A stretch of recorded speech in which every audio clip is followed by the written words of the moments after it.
Boa noite a todos. É uma alegria muito grande estar participando dessa Semana Espírita e colhendo vibrações positivas em todos os lugares que temos passado. E a pedido do meu mais novo velho amigo, nós mudamos o tema para fazer esse estudo a respeito de quântica, espiritualidade e saúde, dizendo que no sábado há um seminário completo sobre ciência e espiritualidade agora já não sei mais em que cidade ando, mas é no centro da Mara, onde vai ocorrer no domingo, exato, onde vai ocorrer no domingo o encerramento da semana. Então esse estudo a respeito da ciência e da espiritualidade se torna muito importante, principalmente quando nós temos a obrigação de falar para aquelas pessoas que não creem, que acham, de acordo com o paradigma antigo, que ciência e espiritualidade não têm nada em comum. E nós sabemos que tem, inclusive porque na codificação foi dito que o espiritismo seria científico. É muito importante observar que essa afirmação de que o espiritismo seria científico foi feito numa fase do conhecimento humano em que a ciência negava completamente a espiritualidade. E é por isso que há pessoas que ainda não se atualizaram e continuam a entender que ciência e espiritualidade não têm nada em comum, mas eles estão no modelo velho, 3 saltos quânticos atrasados. Porque depois daquele modelo em que eles estão fixados, houve mais 2 modelos dentro da ciência, mostrando exatamente essa compatibilidade cada vez maior entre o que ensina a ciência, no terreno principalmente da filosofia científica, e o que diz a espiritualidade. Isso se torna importante porque a ciência nos descreve o mundo. Nós acreditamos na ciência e nos preparamos a viver no mundo de acordo com a descrição que recebemos. E essas descrições mudam o nosso comportamento. A ciência antiga, do paradigma mecanicista, materialista, dizia, por exemplo, que no universo as coisas só funcionam à força. Quando nós adquirimos essa ideia, no universo as coisas só funcionam à força, então parece ser justo, porque é da própria natureza, é uma lei da natureza, que nós usemos a força para conseguir nossos objetivos. Então é muito natural que o mais forte subjugue o mais fraco, que se imponha sobre ele, que não se discutam direitos e sim poderes, graus de potência, graus de força. Mas esse paradigma está completamente superado. Como também o paradigma da materialidade das coisas foi substituído por um outro, em que se mostra que a matéria não tem substancialidade e a matéria não explica a si mesma. O Deepak Chopra, um estudioso da física quântica e praticante da medicina ayurvédica, tem dito sempre que onde existe uma unidade de matéria, existe uma unidade de informação. E a informação habita a matéria e passa a chamá-la de seu corpo, seu lar, seu veículo de expressão, das mais diversas formas. Mas a essência está no mundo das ideias, que é o mundo da espiritualidade. Por isso Werner Heisenberg, um dos criadores da física quântica, disse que a física quântica se aproxima cada vez mais de Platão, porque começa a entender que o mundo material não é o mundo das causas, que o mundo material é um mundo de efeito. E como nós vamos ver, a materialidade das coisas não explicando o funcionamento da própria natureza, cede lugar a uma nova ideia, que pensa num universo feito de energia e intenção, acima de tudo, de qualquer outra coisa. Hoje nós temos, num rápido panorama da atual visão do universo, a ciência abrindo para a consciência. Antes do paradigma do modelo quântico relativístico, pensava-se que o observador era alguém apartado do fenômeno observado. Havia um acontecimento lá adiante e eu daqui observava sem nenhuma possibilidade de participação. Hoje se sabe, e é um dos postulados fundamentais da física quântica, que as próprias partículas subatômicas mudam o seu comportamento quando estão sendo observadas. Que, portanto, o observador não é um mero espectador dos acontecimentos, e sim um participante, o que nos torna bastante responsáveis. Descobrimos que as partículas subatômicas imitam algumas pessoas. Quando estão sendo observadas, têm um comportamento, quando não estão sendo observadas, tem outro. E sempre de acordo com a conveniência da consciência que querem seguir, que querem obedecer. E por isso nós temos como uma das grandes novidades da ciência atual essa abertura para a consciência. E há mais, à medida em que vamos nos aprofundando no estudo da filosofia da ciência quântica, nós vamos observar que os físicos têm chamado de consciência aquilo que nós chamamos de espírito. Não é como se pensava no materialismo antigo, um epifenômeno do cérebro, o resultado do cérebro em funcionamento. Não, é algo que pode agir independentemente da máquina física, superando, no dizer de Chico Xavier, que o cérebro era o gabinete da alma, nós encontramos ressonância na física quântica.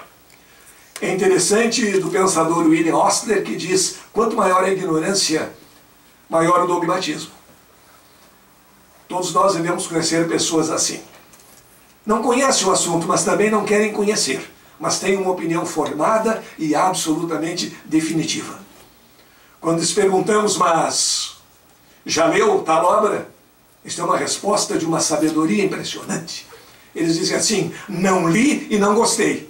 Isso é genial, mas é absolutamente superior a qualquer nível que a gente conheça, porque nós, mortais comuns, limitados, nós primeiro observamos para depois concluir. Aliás, é do método científico.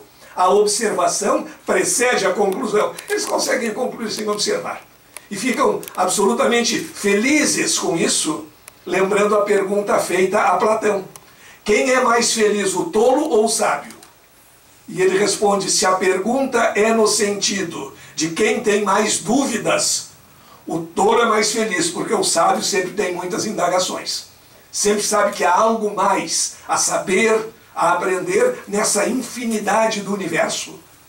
Se nós pensarmos, por exemplo, só no universo material, vamos nos surpreender dizendo que a física, com todo o seu avanço, já possui quase certeza sobre 5% do universo material. Enquanto alguns têm 100% de certeza sobre tudo, são absolutamente felizes no mundinho que criaram para si mesmos. E hoje se diz mais, que a vida também é um projeto, e esse projeto se desenvolve a partir de um plano mental, a partir de um mundo das ideias, e não apenas da materialidade das coisas. Uma casa, antes de ser uma casa, foi o pensamento de um arquiteto. Existiu, portanto, primeiro no mundo das ideias. Depois, houve a transferência dessas ideias para uma planta. Papel, bidimensional, com alguns riscos apenas para quem não conhece aquela linguagem, e o materialista afobado diria, estamos perdendo tempo com esse arquiteto porque ele só se pôs a pensar e agora me deu um papel em que ninguém poderá resistir jamais. Mas são as etapas. É primeiro o pensamento, depois uma representação e depois a construção. E às vezes nós projetamos tanta coisa e esquecemos do nosso próprio projeto de vida. E quem vive sem um projeto, sem entusiasmo, sem amor pela vida, por uma causa, por uma ideia, está deixando de aproveitar essa oportunidade maravilhosa que é o viver. O pensador romano Sêneca dizia sempre, não há bons ventos para o navegante que não sabe a que porto se dirige. Porque se não temos conhecimento de rumo, foco, ideal, espiritualidade, busca de algo, nós sabemos que a vida é muito mais do que aquilo que disse a escritora brasileira Clarice Lispector, que disse, nós existimos entre dois nadas, o antes de nascer e o depois de morrer. Ao contrário disso, nós sabemos que o nada não existe, que a vida é um processo continuado de aperfeiçoamento e o aproveitamento da oportunidade de viver é essencial para a nossa evolução. Hoje se diz também, e os cientistas vão se tornando mais humildes, que existem diferentes níveis de realidade. Não existe só aquela lógica antiga que a gente aprendeu algumas vezes, rudimentos no colégio, o verdadeiro ou o falso. Não. Hoje existe uma lógica fuzzy que afirma que entre o verdadeiro e o falso existem muitos graus de probabilidade. E em função disso, diferentes níveis de realidade. E não podemos nos enganar, cada um percebe naquele nível em que está preparado para perceber. Os budistas costumam dizer que nós criamos nossas paisagens e nos limitamos a elas. Aí erguemos grandes muros e não enxergamos nada além daquela paisagem que criamos.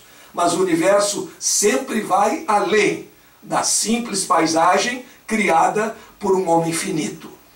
E como existem diferentes níveis de realidade, e cada um de nós percebe no nível em que está preparado para perceber, há diferentes caminhos para nós buscarmos o aperfeiçoamento e para entendermos a própria natureza.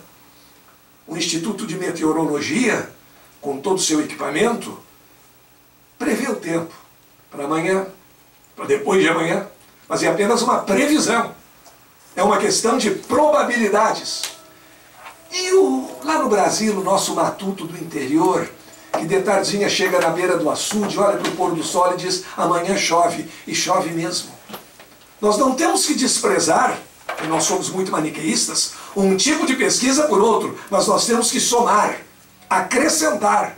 Por isso que físicos quânticos como Fred e Alan Wolf têm dito que a quântica exige não só os instrumentos normais, comuns da pesquisa científica, mas sem desprezá-los.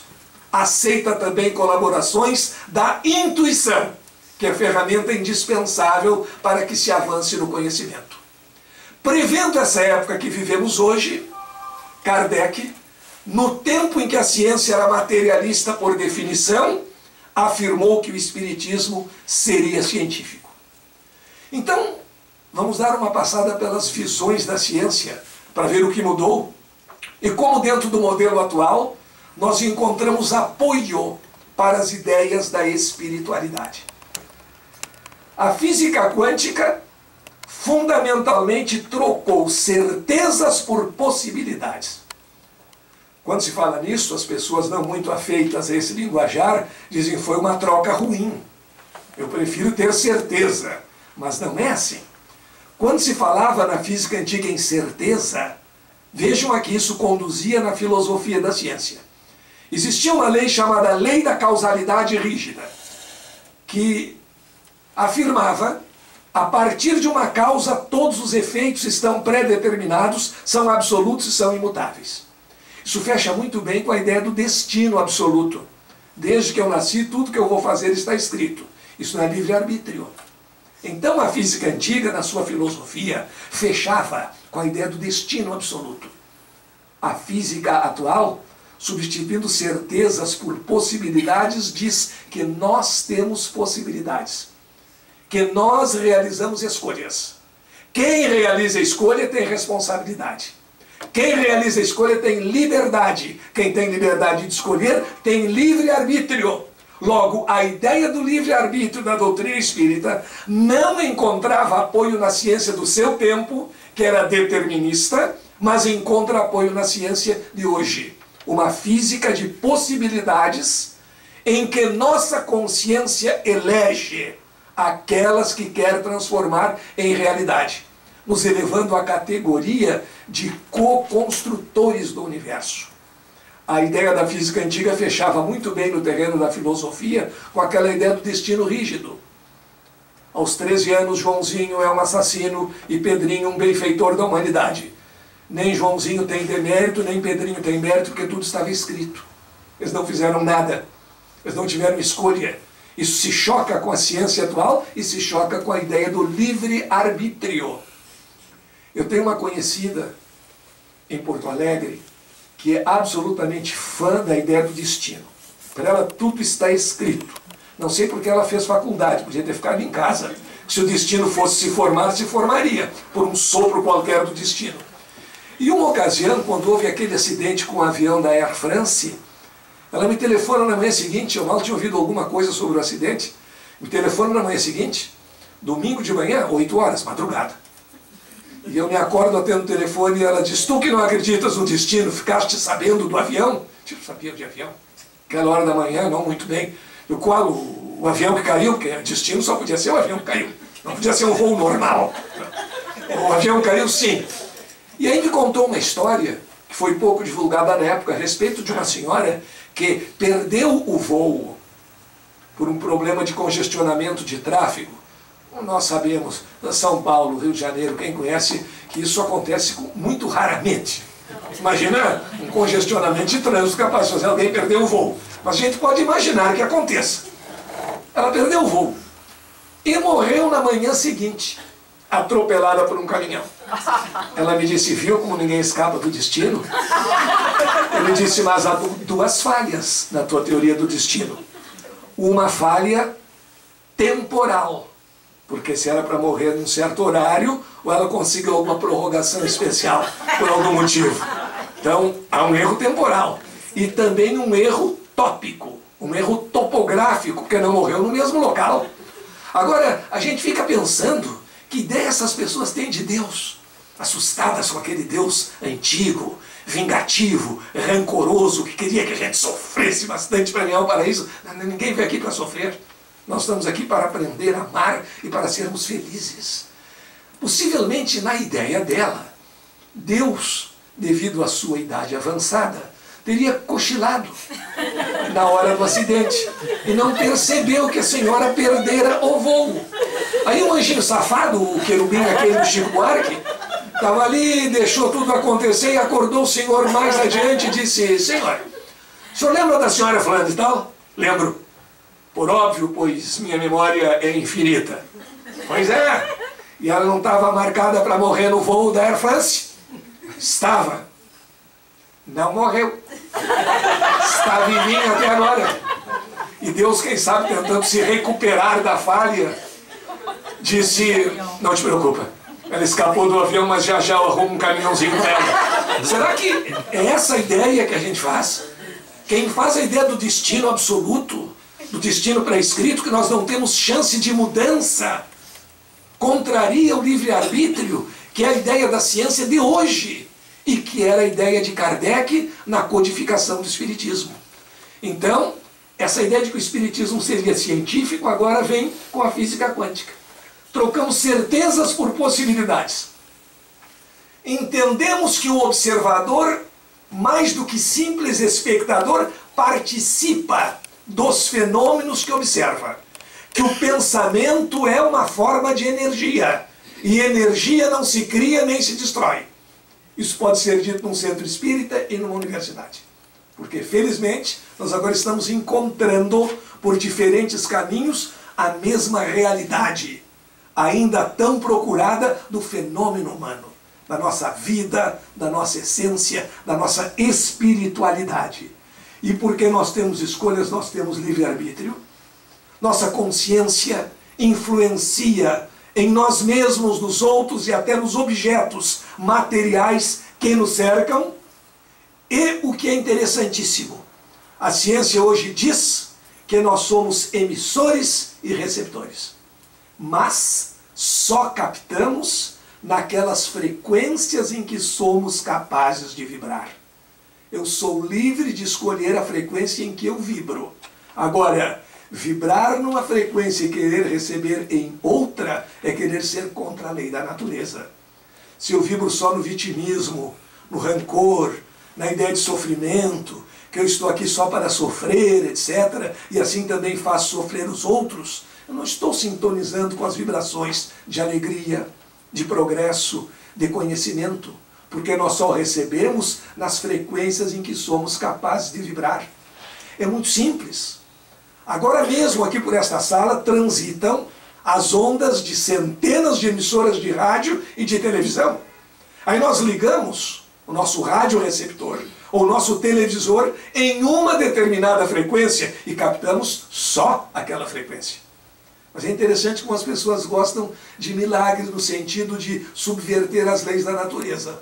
Elas querem vibrar numa frequência e receber em outra. querem o impossível. Eu conheço pessoas que ficam um tempão sentadas na frente de um receptor de televisão, se queixando da péssima qualidade do programa. E por que não aperta um botãozinho no controle remoto e não muda de canal? Será que isso é muito cansativo? Hoje não precisava nem se levantar para ir até o televisor, antes ainda havia essa desculpa. Pois se elas têm essa dificuldade em relação a uma mudança externa, as internas são mais difíceis. E aí eu vibro na frequência do amor, da paz, da fraternidade. Eu vou encontrar pessoas que vibram assim, que vão formar comigo um grupo de estudos, de ajuda ao próximo, desse sentimento superior de amor que é a caridade.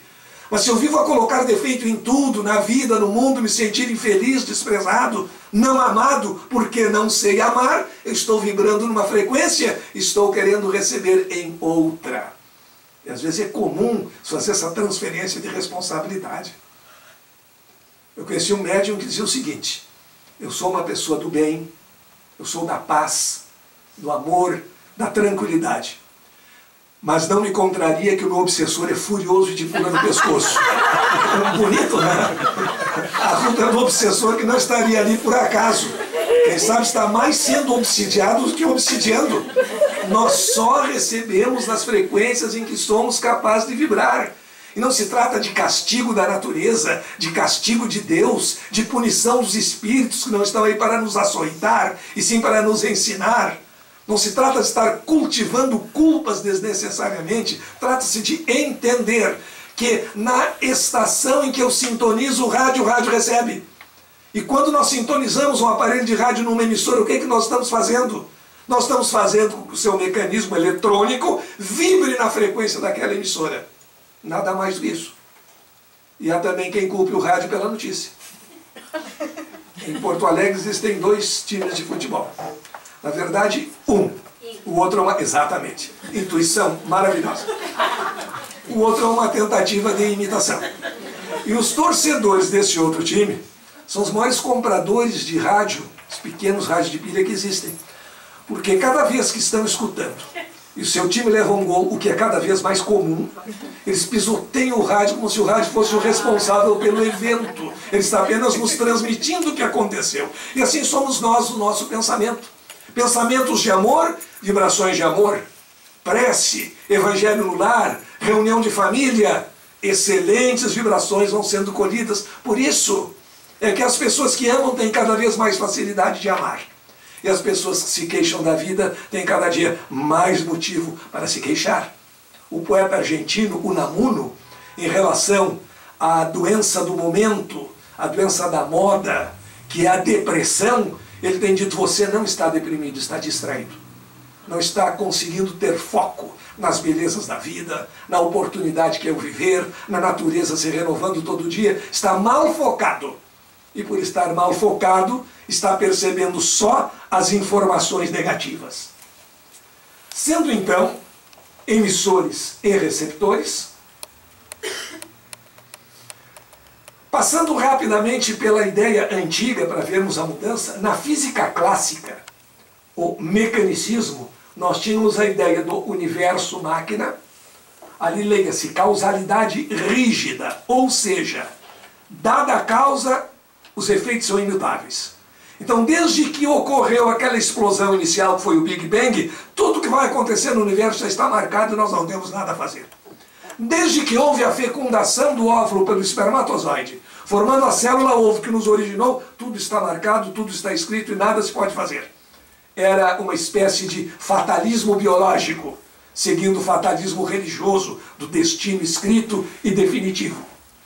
Esta ideia do universo-máquina, em que nós éramos máquinas sem consciência, portanto descartáveis, buscando apenas a manutenção da vida e a preservação da espécie, essa ideia que fecha com aquela do destino não nos permitia nenhum tipo de intervenção, não nos dava chance de realizarmos qualquer escolha. Deu origem ao materialismo realista assentado em 4 pilares. É interessante, só para lembrarmos, que o materialismo realista se baseia em 4 postulados fundamentais. Nenhum deles vale hoje pela ciência contemporânea.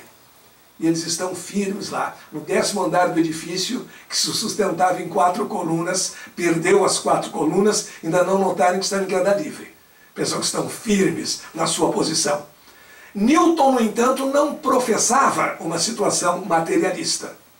Ao contrário, e criou o chamado como newtoniano, que deu uma grande abertura para a relatividade e para a nova ciência. Ele entendeu que nós percebemos aquelas coisas que estamos preparados para perceber. Então, ao enunciar a lei da gravitação universal, por exemplo, que a gente aprendeu, matéria atrai matéria na razão direta das massas, etc., e depois a gente fazia uma porção de continhas em relação àquilo, e alguns fugiam da aula, porque, infelizmente, se pensa muitas vezes que física é um conjunto de fórmulas, e não é. A física é um conjunto de ideias. A fórmula é só uma quantificação da ideia. Newton disse algo muito mais importante do que isso como introito dessa lei, que em geral não se encontra nem nos livros. Sabe o que ele disse? Ele disse assim: na natureza, tudo se passa como se entre 2 corpos houvesse uma força de atração. Aí, diretamente proporcional, etc, etc. Mas o mais importante é o começo. Porque se perguntassem, mas tio Newton, não, naquela época professor era tratado por professor, tinha um progresso da nossa civilização. Existe ou não existe essa força? O existir é muito relativo. Força é uma criação da nossa mente para explicar algumas coisas. Como número é uma criação da nossa mente. E ninguém jamais viu um número, nem verá ao longo de toda a sua vida, porque um número é uma ideia. Newton provavelmente responderia: existir ou não existir é outra discussão, é outro terreno. Mas faça todos os cálculos como se a força existisse, porque tudo se passa como se ela existisse. Isso abriu caminho a todas as teorias e ciências do comportamento humano. Psicologia, psicologia aplicada, psicanálise. Porque quando se descreve um trauma como uma energia reprimida, que diante de um acontecimento assemelhado ao que causou a repressão da energia, tenta vir à tona e encontra bloqueios, ninguém vai abrir a cabeça da pessoa, dissecar o cérebro e achar um nozinho ali no cérebro. Não tem. É o que a gente chama em ciência conteúdo de comportamento. É como se fosse. Porque o ser ou não ser são ainda muito profundos em muitos ramos do nosso entendimento. Dessa mecânica clássica, mecânica newtoniana, se passa para a relatividade de Einstein, que coloca o observador, aquele desprezado que não podia interferir em nada, que tinha só que olhar o filme passar, não é criador, não é ator principal, não é diretor, não é cenógrafo, não é nada, e foi promovido. Passou a ser a justa medida das coisas, embora com a relatividade ainda não tivesse interferência nos fenômenos. Mas o observador como parâmetro quer dizer o seguinte: tudo depende de quem observa e em relação a que referencial faz a sua observação. Se nós observarmos uma cultura de bactérias, nós vamos dizer que as bactérias se reproduzem muito rapidamente e vivem pouco tempo. Se um componente de uma cultura de bactérias pudesse nos observar, pensaria: o Homo sapiens se reproduz muito lentamente e vive muito tempo. Então, o muito ou pouco depende do parâmetro do observador. Como ideias de movimento e repouso, nós estamos há alguns minutos sentados no mesmo lugar. Estamos em movimento ou estamos em repouso? Isso é fácil. Se nossa posição mudar, estamos em movimento. Se nossa posição não mudar com o passar do tempo, estamos em repouso. Parecia muito fácil, não é tão fácil assim. Depende do referencial. Porque se o nosso referencial for o planeta Terra, está certo dizer que estamos em repouso, porque nossa posição em relação ao planeta não mudou. Mas em relação ao Sol, mudou e mudou muito. Essa é a ideia da relatividade. O observador é o parâmetro, que encontra na nossa doutrina e no Evangelho também uma comparação. O homem é a justa medida de todas as coisas. Daí o amai-vos uns aos outros, como eu vos amei. E ama teu próximo como a ti mesmo. Porque se eu não me amar, eu não tenho condições de amar o próximo. O homem é o parâmetro. As pessoas que desrespeitam o semelhante não respeitam a si mesmas. As pessoas que são incapazes de amar o próximo não se amam. Não gostam de si mesmas. Porque o observador é sempre o parâmetro, é a medida. Então a relatividade está lá no Evangelho. Na medida em que medirdes, sereis medidos. Então há graus para a medição que dependem exatamente de como nós medimos, de como nós avaliamos. E vemos também com Einstein a quebra de fronteira matéria-energia. Até então se pensava, matéria é a matéria, tem suas propriedades. Energia, completamente diferente. Hoje se entende que matéria é energia abaixo do teor vibratório, e com aquela famosa fórmula do E igual a mc2, Einstein mostrou a possibilidade de conversão de matéria em energia e energia em matéria. Aí chegamos à física quântica, com a ideia do dualismo. A física antiga era muito maniqueísta, era até neurótica, porque não conseguindo dominar a realidade da vida, criava sintomas, pensando que dominando os sintomas estaria dominando a realidade. Discutiu-se muito tempo se o elétron era onda ou partícula. A diferença está no seguinte: uma partícula ocupa uma posição em cada momento, embora as partículas quânticas neguem também isso. Então, se eu deixar cair aqui uma bolinha, ela estará em um só lugar em cada instante, nunca em dois lugares ao mesmo tempo. Uma onda está em vários lugares ao mesmo tempo. E eles achavam que ou o elétron era partícula ou era onda, porque eles viviam muito aquelas dicotomias maniqueístas. Bom ou mal, verdadeiro ou falso, certo ou errado. E há meio termo. Já se sabia desde os pensadores gregos. Então o que acontece a partir daí é que é feita uma experiência com o elétron, a chamada experiência da dupla fenda, para verificar se ele tinha comportamento de onda ou de partícula. E para surpresa geral, verificaram que o elétron às vezes se comportava como onda, tem um obstáculo com duas fendas, como partícula, passa por uma ou passa por outra, ou por nenhuma, como onda, pelas duas ao mesmo tempo. Às vezes se comportava como onda e às vezes se comportava como partícula. Aí os físicos diziam, não pode, só esqueceram de avisar o elétron que não podia. E ele fazia exatamente isso. Daí a nossa dificuldade de classificações. Matéria, energia, onda, partícula, bem, mal. São situações que nós temos sempre que contextualizar dentro da própria física. E o que é mais interessante, enquanto os físicos antigos procuravam partículas para explicar tudo, se nós falarmos com um físico atualizado, atualizado não quer dizer em que ano se formou, pode ter se formado hoje, está muito atrasado ainda. Tem aquela visão antiga, maniqueísta, não ter entrado para o terreno da filosofia da ciência. E quando nós não conhecemos um assunto em profundidade, ou pelo menos de maneira razoável, nós muitas vezes fazemos perguntas absolutamente superficiais, tolas, despropositadas, achando que estamos fazendo uma pergunta muito profunda. Não há materialistas que dizem, bota o espírito aqui nesse copinho que eu vou acreditar no espírito. E nós devemos concordar. Vou botar 10. E vou pedir que ele bote só uma supercorda. Que é, segundo a teoria moderna da física, uma teoria matemática, a formação de todo o universo, a partir da vibração das supercordas. Ninguém jamais viu, nem vai ver, nem fotografar, muito menos pegar uma supercorda. São outros níveis de entendimento. Então, quando não se tem conhecimentos, faz esse tipo de pergunta. As chamadas questões bizantinas. Quando a cidade de Bizâncio estava cercada por tropas inimigas, os pensadores de Bizâncio estavam reunidos discutindo questões para eles de magna importância, do tipo, quantos camelos pode o Todo-Poderoso colocar na ponta de um alfinete por ato de sua infinita vontade? Era uma questão importantíssima para eles, enquanto a cidade estava sendo cercada, depois foi tomada e dominada. Aí talvez tenham aprendido que havia coisas mais objetivas a serem discutidas naquele momento, como os paradoxos lógicos. Pode o Todo-Poderoso fabricar uma pedra tão grande que nem ele mesmo possa carregar? Se não pode, não é Todo-Poderoso, porque não pode fabricar a pedra. E se pode, não é Todo-Poderoso, porque não pode carregar a pedra que fabricou. Essas questões não têm a menor importância. São simplesmente jogos de palavras. Mas as pessoas que não compreendem falam nisso.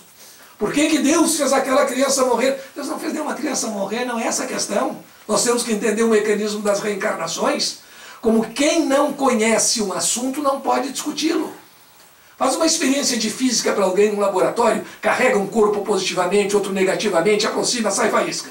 No outro dia está muito úmido, aproxima os corpos, não acontece nada. Então mentiu no outro dia. Não, tem que conhecer o fenômeno para saber como lidar com ele, para saber quais são as perguntas lógicas.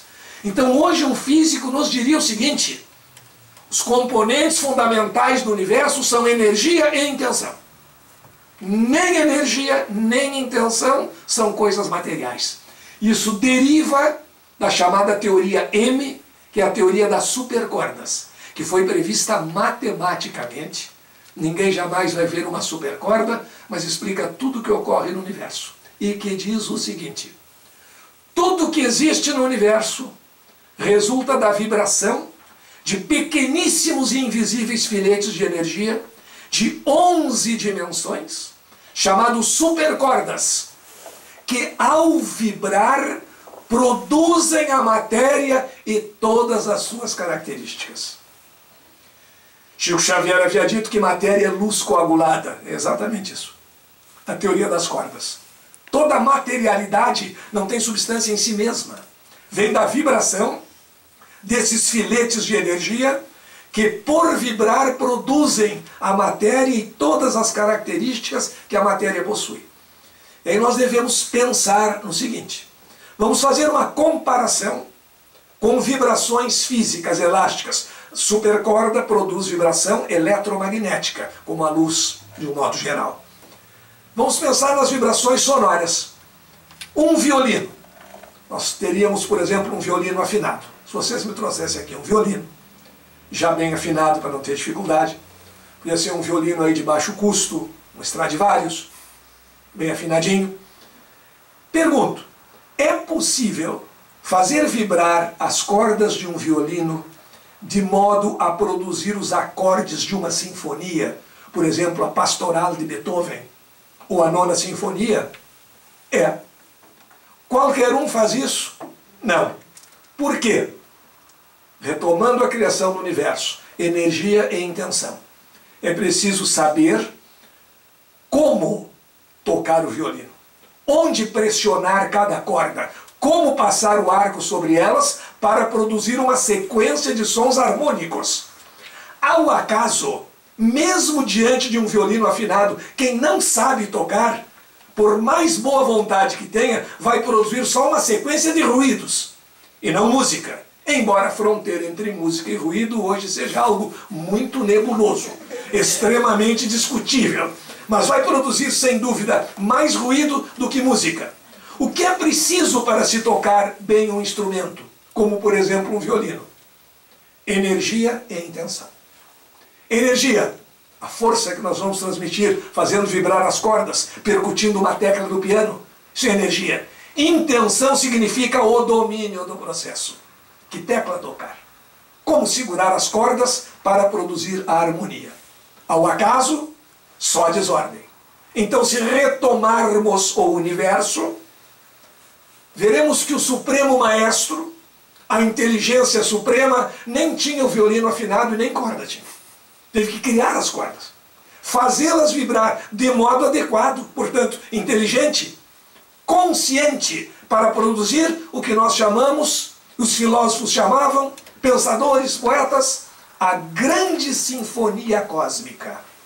Porque, ao acaso, não teríamos produzido vida inteligente. Uma ciência com leis complexas que nós estamos ainda longe de conhecer na sua atualidade. Achar que tudo isso pode ter sido produzido por acaso é achar que qualquer um que se sente num piano e bata nas teclas de qualquer maneira vai produzir os acordes de uma sinfonia. O acaso, como disse Allan Kardec, é nada. E o nada, nada pode produzir.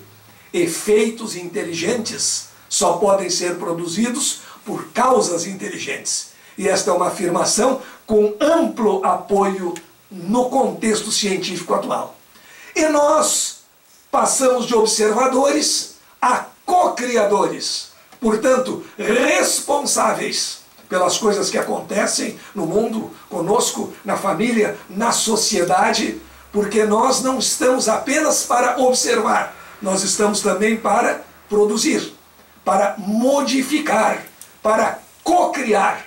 diante do observador supremo, a inteligência suprema, a criadora de tudo aquilo que existe no universo.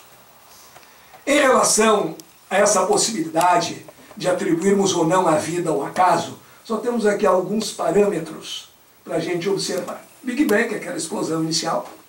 Quem acha que de uma explosão podia ter surgido vida organizada, tem a mesma mentalidade de quem acredita que colocando uma gigantesca carga de dinamites numa tipografia, o resultado da explosão vai ser uma coleção de livros finamente encadernados. O acaso não pode fazer uma produção inteligente.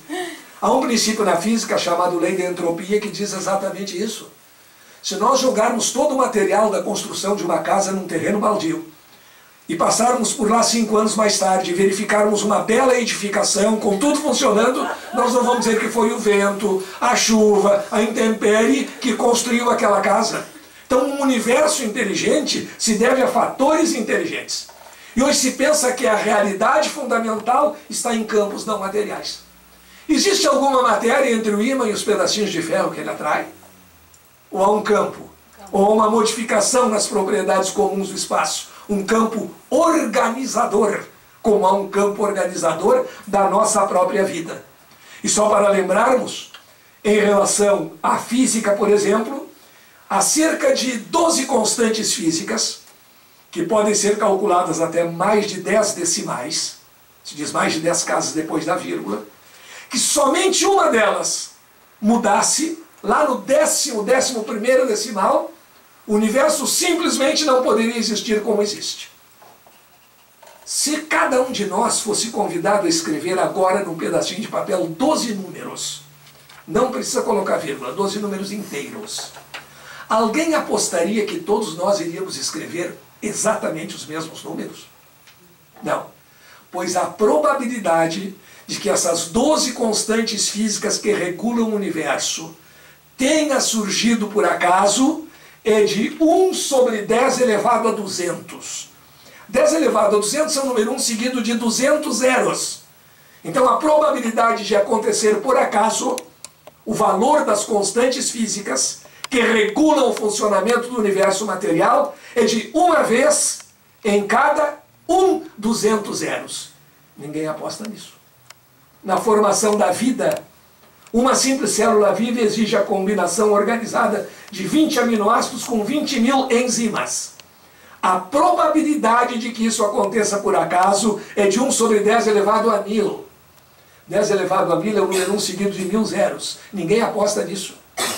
Ninguém joga num jogo cuja probabilidade de ganhar seja de 1 vez em cada 1000 zero vezes. Porque joga a vida inteira e não consegue jogar o suficiente para acontecer a probabilidade. Então se despreza hoje cada vez mais a hipótese de que o universo tenha surgido sem uma intervenção inteligente. A ideia do universo casual cede lugar à ideia do universo causal. Com isso, nesta visão quântico-espiritualista, da quântica e da espiritualidade, quântico-espírita, nós temos a possibilidade de criar novas paisagens. Começarmos a ver aquilo que não víamos antes. A desenvolver, por exemplo, a nossa intuição, que não é uma informação que chegue pelos sentidos, e sim por aquilo que se chama percepção extrasensorial, além dos simples sentidos físicos. Porque nós operamos presos a 5 informantes limitados. São os nossos 5 sentidos, limitados. Nós enxergamos só do vermelho ao violeta. Não enxergamos mais do que isso. Onda de rádio. Qual é a diferença entre a onda de rádio e a luz amarela? A frequência. Só que a frequência do amarelo sensibiliza os terminais do nervo óptico na retina. As ondas de rádio não. Então quem acredita só no que vê está absolutamente defasado. E os nossos conceitos dependem muito dessa informação. Imaginemos, por exemplo, que nós fôssemos sensíveis aos raios X. Nosso conceito de beleza seria completamente diferente. Os jovens da beira da praia comentariam, mas que belo par de fêmures. Porque sensíveis ao raio-x nós enxergaríamos ossos. Nosso conceito de beleza seria completamente diferente do nosso conceito atual. Então os nossos sentidos são limitados, embora preciosos. E nós devemos ir além da sua simples percepção. porque o plano da informação dos sentidos não é único nem causal. Por isso Orishi diz que há uma visão do mundo em que tudo tem solução. Logo que se começou a operar com números, os números naturais, surgidos da necessidade de contar, todo mundo sabia que 3 menos 2 era 1. 3 menos 2, 1. E 2 menos 3? 2 menos 3 não dá. 2 menos 3 é impossível. E aí vinha até argumento lógico. Como é que de 2 eu vou tirar 3? É absolutamente impossível. Nesse momento, os matemáticos poderiam sentar e chorar. Inventamos números e não servem para nada. Não resolve quase operação nenhuma. O que eles fizeram, em vez de chorar, criaram novas paisagens. Criaram os números relativos. E hoje qualquer criança aprendendo aritmética sabe, 2 menos 3, menos 1. Mas o que é isso, menos 1? Menos 1 conta o quê? Não conta nada. Mas existe. Nem todo número existe para contar. E a gente fica sabendo que os números relativos são reais. Inclusive eles pertencem ao campo dos números reais. E às vezes ficamos sabendo de um jeito muito triste. Vamos a um caixa eletrônico, pedimos o nosso saldo bancário e aparece um enorme número com sinal menos na frente. E a gente vê que o número negativo é real. E por isso é que há uma visão do mundo em que tudo tem solução. Até raiz quadrada de número negativo existe na matemática. Então, quando o manual da antifelicidade, o manual do conformismo, o manual do antimago nos diz, tu não podes, tu não consegues, tu não chegas lá, vamos rasgar esse manual. E vamos ver, vamos acreditar mais na nossa possibilidade, porque nós somos co-criadores. E em relação a nós mesmos, na nossa saúde, como nós funcionamos? Primeiro, sabendo que somos emissores e receptores. E só recebemos nas frequências em que somos capazes de vibrar. Há hoje um estudo de medicina vibracional que nos informa que os vírus também têm suas frequências preferidas. E as frequências preferidas são exatamente aquelas que nós emitimos quando em estado de desarmonia, de raiva, de vitimismo. Aquilo eles adoram. Eles sintonizam ali e nós em seguida estamos recebendo, baixando as nossas defesas e recebendo-os em grande quantidade. Hoje se sabe que os sentimentos de amor fortalecem o nosso sistema imunológico. Havia aquele dizer dos antigos, quem ama não adoece. Adoece, mas dá mais trabalho para os bichinhos. Não é tão fácil assim, porque não está sintonizando com as vibrações negativas. E as pesquisas de Candace Pert, PhD em farmácia, especialista também em física quântica, mostraram que nós também alimentamos bem ou mal as nossas células através das nossas emoções. E comprovou que a cada emoção nossa corresponde, numa pequena grande farmácia que temos no nosso cérebro, o hipotálamo, a produção de peptídeos. São aminoácidos de cadeia pequena, que via pituitária entram na corrente circulatória e vão alimentar as células. Só que para chegarem ao núcleo da célula, precisam passar pela membrana celular, onde estão os receptores. E a célula tem os mais diferentes tipos de receptores. Então, quando nossa emoção produz um químico qualquer, esse químico vai se dirigir à célula e ao chegar na entrada é como uma chave que nós experimentamos numa fechadura. Pode servir e pode não servir. Se servir, abre a porta. Se não servir, não adianta. É exatamente assim. Então, para simplificar, vamos pensar num exemplo. Vamos admitir que as emoções de amor, prática da caridade, de felicidade, produzam químicos redondinhos. E infelicidade, tristeza, ódio, produzam quadradinhos. Então, estamos pensando no amor. Redondinhos, chegam na célula. A célula é esperta, ela sabe que ao longo da semana nós mudamos muito o nosso teor vibratório. Então ela tem redondinho e quadradinho, mais ou menos meio a meio. O redondinho bate no receptor, quadradinho não entra. Tenta outro, encontrou quadradinho de novo, não entra. Se perde na corrente circulatória. Não aproveitamos 100% de tudo que ingerimos, porque nem sempre é encontrado o receptor adequado. Agora vem o detalhe, que é muito importante. Se nós bombardearmos constantemente nossas células com o mesmo tipo de emoção, duas coisas vão acontecer. Aquela pessoa, por exemplo, está sempre de mal com a vida, de mal com o mundo, com ressentimentos, cultivando rancores, ela produz muito mais quadradinho do que redondinho. Como a célula precisa se alimentar e é uma unidade inteligente, ela pensa da seguinte maneira. Eu tenho aqui quadradinhos e redondinhos. Quadradinho a toda hora está chegando, redondinho só por acaso. Então, para aproveitar os alimentos que me são oferecidos, que é o que eu tenho, eu vou transformar redondinhos em quadradinho.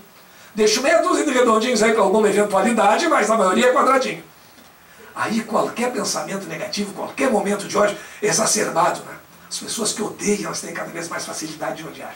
As pessoas que se enfurecem, elas têm cada vez mais facilidade de se enfurecer. O motivo é cada vez menor. Mas por quê? Porque qualquer quadradinho é aproveitado. É difícil que um quadradinho seja desperdiçado. E logo chega na massa crítica da célula para provocar aquele tipo de reação.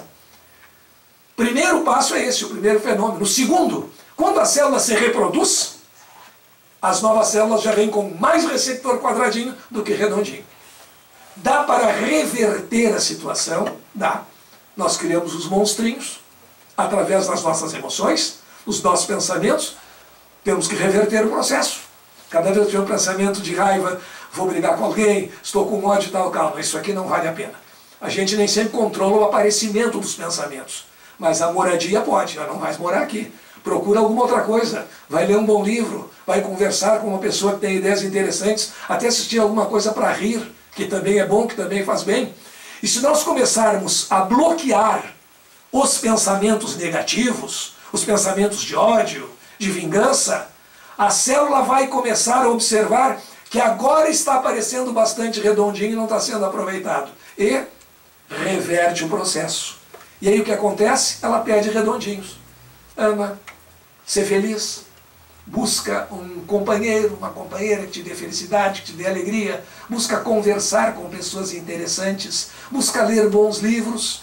E é por isso que o Joseph Dispenza diz que nós podemos nos viciar em emoções, da mesma maneira que podemos nos viciar em qualquer fármaco externo. Só que não precisa comprar em lugar nenhum, nós mesmos já produzimos. As pessoas podem ficar viciadas em emoções, porque se as minhas células são puro quadradinho, por que elas vão pedir para o cérebro? Quadradinho. E de que maneira? De modo indireto, briga com alguém, te incomoda, não é o que o cara fez, não vai reagir e tal. Porque nós estamos dependentes dessa emoção negativa e naturalmente podemos reverter o processo. Por isso que aquelas pessoas que passam o tempo inteiro se queixando de um companheiro ou de uma companheira, dos filhos, do emprego, o emprego é muito ruim, meu chefe me trata mal, meus colegas são muito maus, por que não mudar? Em parte porque comprou aquela ideia antiga do destino, ou de que nós estamos aqui para sofrer, quanto mais sofrer melhor, que não é verdade. E em parte porque o problema não é só uma dependência psicológica, é bioquímica. E ele está acostumado, as suas células estão pedindo quadradinhos, até porque não tem recebido outra coisa. Então é possível realizar a mudança. A história de um cidadão do interior do Rio Grande do Sul que estava 3 meses fora de casa, viajando de carro pelas estradas, era um vendedor, e uma noite parou num restaurante na beira da estrada, entrou, sentou-se à mesa, bateu na mesa com força e disse: chama aqui a dona. Chegou a senhora: pois não? Eu quero que a senhora me traga um prato de macarrão, frio e gorduroso, e para me servir a pessoa mais brigona e antipática que existe no seu estabelecimento. E tem aqui R$1.000 e nem quero troco. A senhora não entendeu. Mas, amigo, por R$1.000, o senhor vai ser extremamente bem atendido, por pessoa atenciosa, simpática, inteligente. O senhor vai receber uma pasta de altíssima qualidade. Pode até pedir um vinhozinho importado e vou lhe dizer, ainda sobra troco. Ele bateu na mesa e disse: a senhora não me entendeu. Eu não estou aqui movido por qualquer tipo de apetite estranho. Eu estou com saudade de casa. Ou seja, as pessoas reproduzem o seu acontecimento, se acostumam. Terminam as células pedindo porque não souberam dar um outro tipo de vibração. Então a influência do nosso pensamento, nós que somos emissores e receptores, a influência do nosso espírito, que é a nossa essência, atua, ela é verdadeira, é presente essa influência, inclusive no nosso mecanismo celular. Então não vamos nos viciar em emoções negativas, vamos cultivar as emoções positivas. E aí nós vamos entender por que as pessoas boas têm cada vez mais facilidade de cultivar a bondade. Porque as pessoas afáveis, amorosas, têm cada vez mais facilidade de serem amorosas, de enfrentarem as dificuldades com luz nas suas almas, com entendimento no seu coração, enquanto as mais raivosas são cada vez mais raivosas. A escolha é absolutamente nossa. E alguns dados estatísticos, para contrapor ao tempo em que se dizia que a espiritualidade trazia doença, que a pessoa que cultiva a espiritualidade não está bem física ou mentalmente, hoje existem pesquisas relacionando a espiritualidade com a saúde. E um dos grandes pesquisadores nesta área é o Dr. Harold Koenig, aí da Universidade de Duke, que esteve em nossa cidade há 1 ano e meio, apresentando um seminário do qual eu participei, com o estudo da espiritualidade e da saúde. Então se verificou estatisticamente, através de estudos transversais e randomizados, chegamos a algumas conclusões básicas. O estudo transversal, ele não nos dá a relação de causa e efeito, ele tem que ser complementado pelo randomizado, porque ele é uma fotografia instantânea de um grupo. Por exemplo, sócios de um determinado clube com 80 anos de idade. Vamos ver entre esses sócios que têm 80 anos de idade quem tem problema cardiovascular. E aí vamos pesquisar se essas pessoas praticam exercícios físicos regularmente ou não. Chegamos a uma relação. Pessoas que praticam exercício, pessoas que têm problema, etc. Mas só esse estudo não nos dá uma relação de causa e efeito. Nós não sabemos, haverá uma associação. Problema cardiovascular, falta de exercício físico. Mas não sabemos se as pessoas adquiriram um problema por não fazerem exercícios ou deixaram de fazer exercícios porque adquiriram um problema. Aí precisa um estudo chamado randomizado. Acompanha um grande grupo por algum tempo. Pessoas de 30 anos de idade sem nenhum problema vai acompanhando ao longo da vida. E mais adiante vai ver em quem apareceram problemas cardiovasculares e quem fez exercício físico regularmente. Pois com esse tipo de estudo rigoroso, se chegou à conclusão que, é uma média, avaliações estatísticas de lado a lado, média, que as pessoas que têm alguma ligação com a espiritualidade, em média, têm um sistema cardiovascular com melhor funcionamento e apresentam menos problemas de pressão arterial. Além disso, submetidas a intervenções cirúrgicas de alto risco, o grau de letalidade é menor entre os espiritualizados do que entre aqueles que não creem em nada. A possibilidade de recidiva, ou seja, da volta da doença, também é muito menor nas pessoas espiritualizadas do que nas pessoas não espiritualizadas. Agora vamos entender espiritualizado não necessariamente apenas como religioso. Às vezes até como aquele ateu, mas que pratica a bondade, que leva assistência a pessoas carentes, e ele, querendo ou sem querer, vamos lá para o Newton, ele age como se fosse espiritualizado. Então, ele é. Porque a caridade é a marca, é o distintivo, é a comprovação de que nós temos sentimento de amor, de bondade no nosso coração. Também se fez o estudo a respeito do passe, de curas, com o duplo cego, às vezes nem a pessoa que recebe sabe que está sendo alvo de radiações, nem os que irradiam sabem se há um grupo que é para irradiar e outro não. Foi feita uma experiência na Coreia com mulheres que tinham dificuldade de engravidar, todas em idade fértil, e elas foram submetidas ao mesmo tipo de tratamento médico. Sem que elas soubessem, todas elas tinham a sua fotografia para estudos do grupo. Algumas foram selecionadas só na fotografia.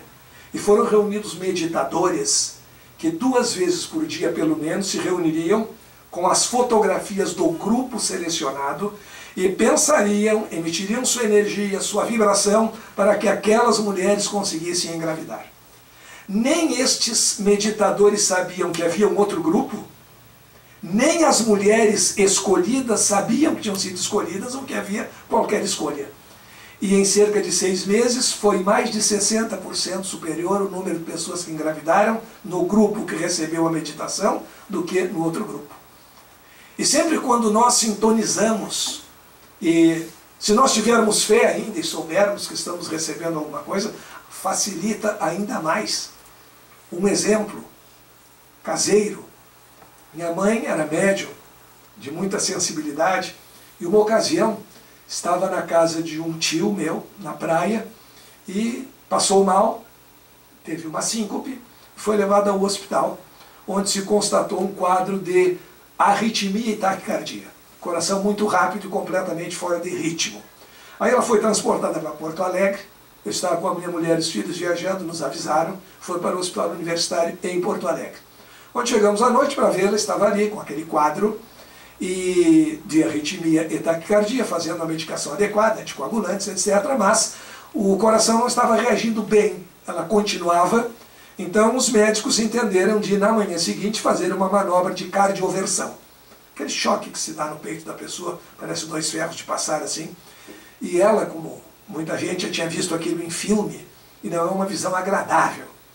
E ela me disse, mas eu não queria ter que fazer aquele negócio era a cardioversão. Eu disse, não, mas tem que tentar, não há nada de mal, etc.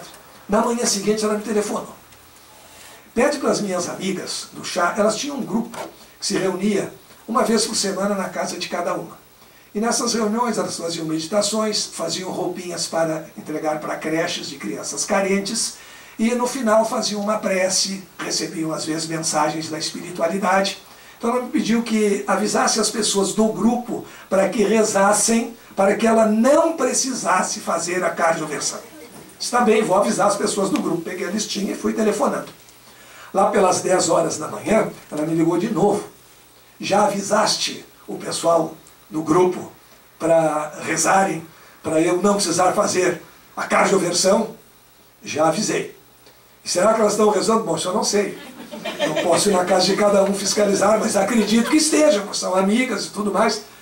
Mas não te preocupa se precisar fazer. Isso aí é uma coisa comum. Não estou pedindo explicação científica, essas os médicos já deram. Eu estou pedindo para minhas amigas rezarem, tudo bem. Confirmei o aviso. Interessante que ela, médium, mas não tinha sentido até então absolutamente nada de diferente. Aí depois me contou, tinha marcado a cardioversão para por volta das 13 horas. E ela, meio-dia e pouco, pegou no sono e disse que acordou sentindo uma claridade nos olhos. Os olhos fechados, mas sentindo como se houvesse uma luz muito forte. E naquele momento entre a gente acordar e o despertar propriamente dito, se pensa uma porção de coisas. E além de olhos fechados, pensou, deve ser os guris eram os assistentes do médico, deve ser os guris que estão chegando aí com o aparelho.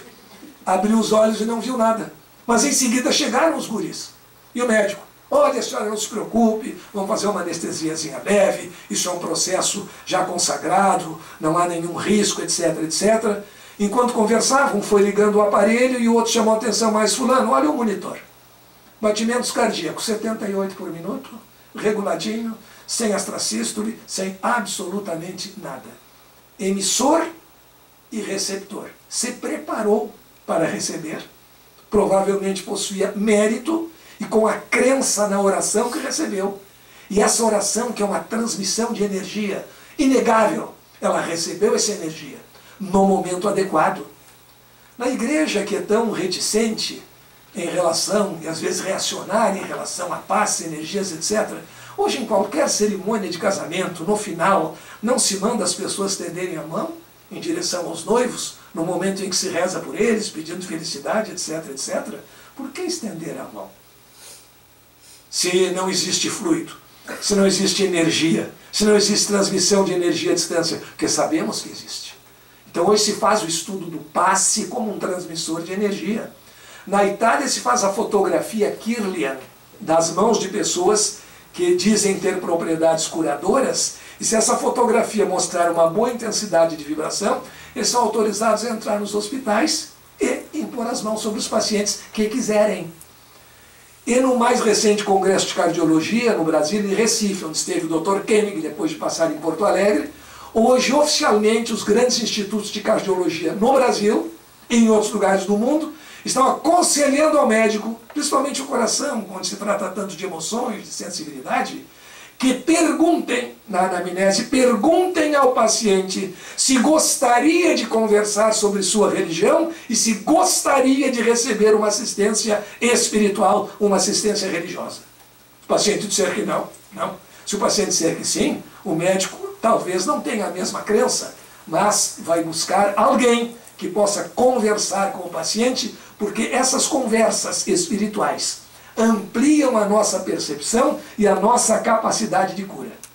Mas entre as pessoas espiritualizadas, o grau de rigidez mental, o grau de saúde mental é, em média, superior. Claro, nós atuamos em 3 planos de vibração, o físico, o psicológico e o espiritual. Bloquear a energia de qualquer plano nos faz muito mal. Bloquear as energias da espiritualidade não é bom. E se temos mediunidade, então, uma mediunidade mais a ser desenvolvida, o bloqueio é muito prejudicial. Como é prejudicial bloquear uma boa alimentação, como é prejudicial buscar um bom entendimento, cultura, emoções positivas. E ainda, e aí principalmente aquelas pessoas que realizam meditação, em média, entre as pessoas espiritualizadas, o sistema imunológico e endócrino funciona por mais tempo e em melhores condições.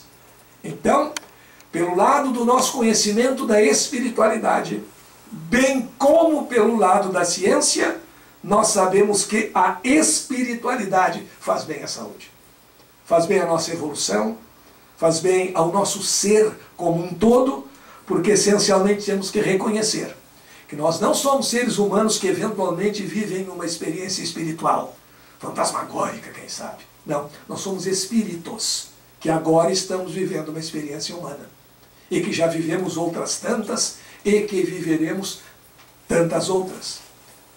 Quem confunde espírito com fantasma é uma assombração encarnada, porque nós somos espíritos que, por enquanto, possuímos um corpo físico. E assim, dentro dessa visão, que é ampla, que é global, nós temos a substituição da visão analítica pela visão sistêmica. Visão analítica, decompor para analisar. Quer saber como é uma folha? Arranca da árvore e olha no microscópio. Mas a folha fora da árvore perdeu a função. A visão sistêmica é a visão do todo. A visão analítica era do homem afastado da natureza e afastado de Deus. Eu aqui, a natureza lá. O observador aqui, o fenômeno lá. Eu aqui, Deus escondido não sei onde.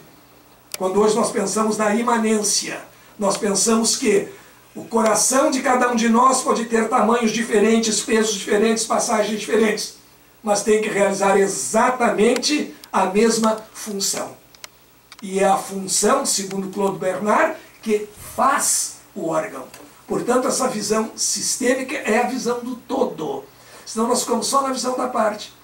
Medicina antiga, antes de se entender a medicina psicossomática, o sujeito chegava ao médico, dizia: doutor, eu estou com um problema de não conseguir dormir direito, não sei o que está acontecendo comigo, vale um 20, tome um comprimido todas as noites, não misture com bebida alcoólica, ponto final. E até a próxima. Não perguntava se havia problemas de família, como estava emocionalmente, isso não interessava.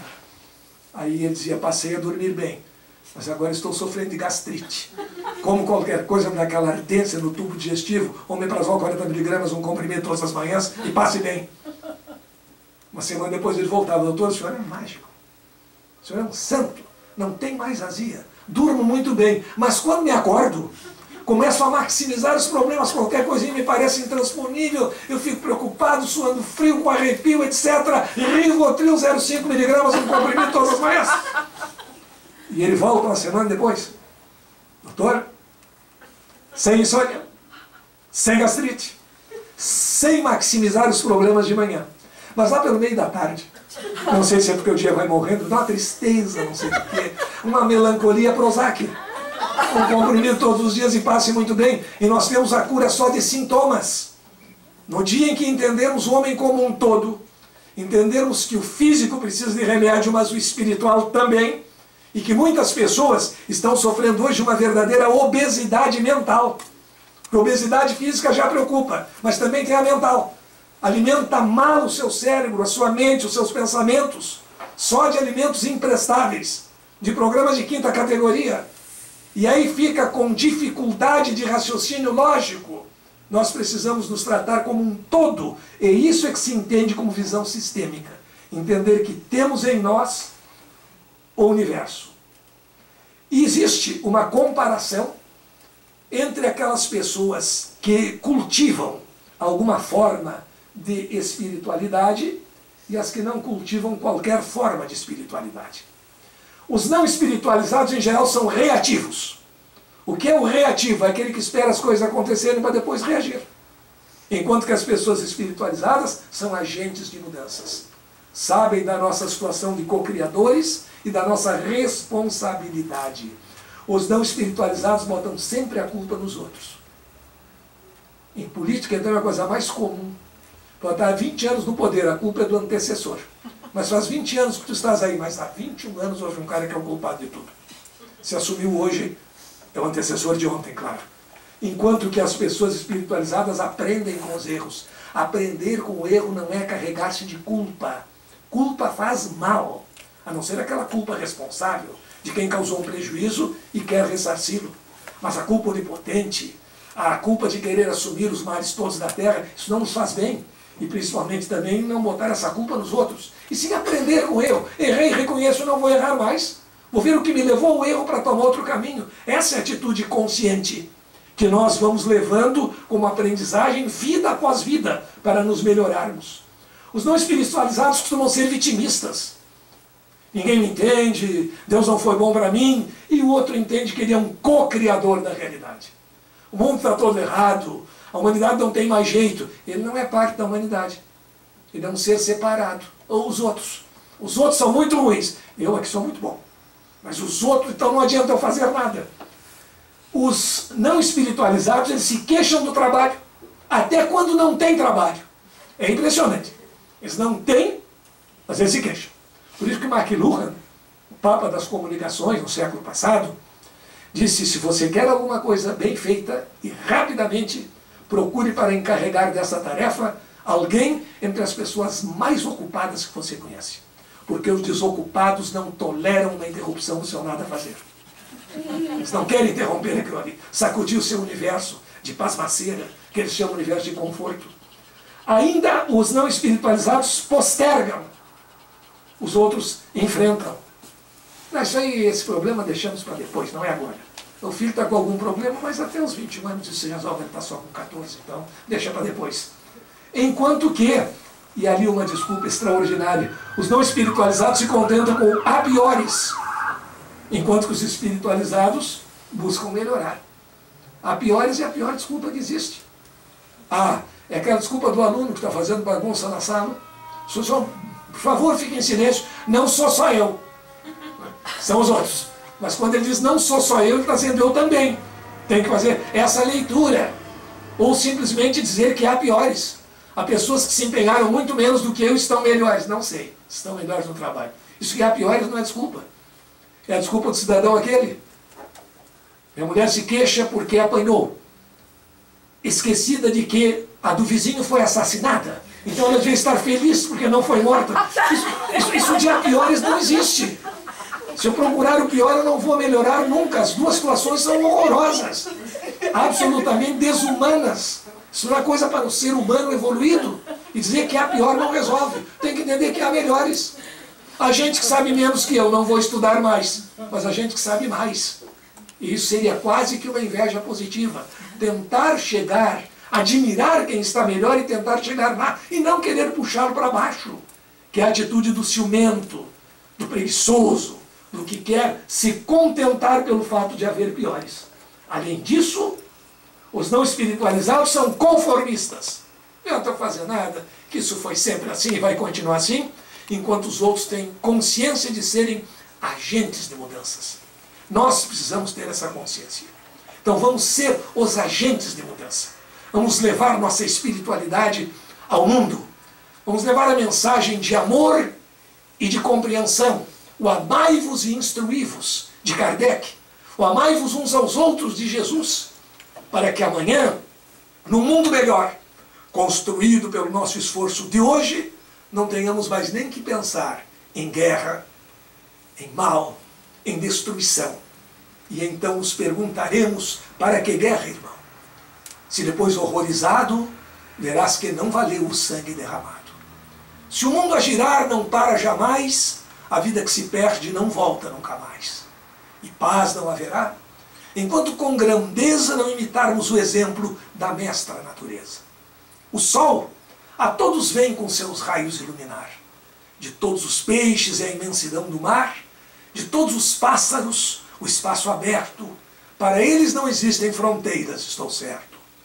E se no maior reino que chamamos dos céus, todos os homens são filhos de Deus, por que não fazermos deste globo pela vez primeira, num mundo só de irmãos, terra e crenças sem fronteiras? Obrigado.